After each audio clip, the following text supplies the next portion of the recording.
নমস্কাৰ, আপোনালোক সকলোকে আমাৰ পাকঘৰলৈ স্বাগতম জনাইছোঁ। আজিৰ এই বিহু বতৰত আপোনালোকৰ বাবে লৈ আহিছোঁ মালপোৱা এটা ৰেচিপি। তেন্তে আহকচোন চাওঁ এই ৰেচিপিটো কেনেদৰে বনাইছোঁ। আধা কেজি গুড় লৈছোঁ। এই গুড়খিনিত অলপমান পানী দি এক ৰাতি তিয়াই ৰাখিম।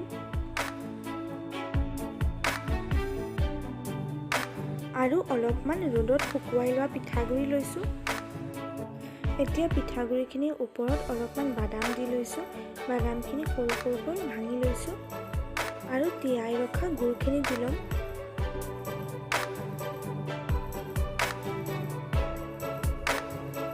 এই গোটেইখিনি ভালদৰে মিলাই ল'ম।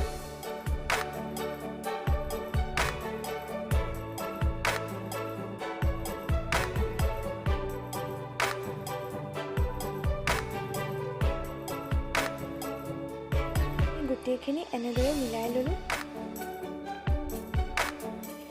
এইখিনিৰ ওপৰত অলপমান ভাজি লোৱা নাৰিকলৰ গুড়ি দি লৈছোঁ। এইটো অপশ্যনেল হয়। এতিয়া এখন কেৰাহীত অলপমান তেল দি লৈছোঁ। 1 চামুচ বেকিং পাউডাৰ দি ল'ম। এইখিনি আকৌ মিলাই ল'ম।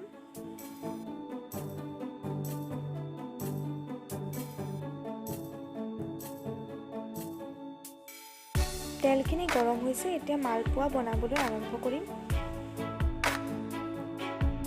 এনেদৰে এখন মিডিয়াম সাইজৰ হেতাৰে মই লাহে লাহে এনেকৈ দি যাম।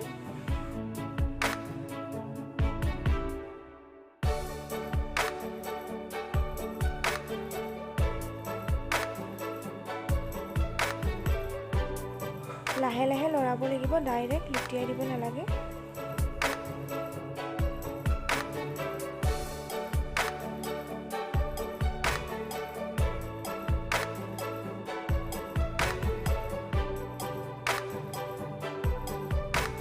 এনেদৰে গোটেই মালপোৱাখিনি মই ভাজি ল'ম।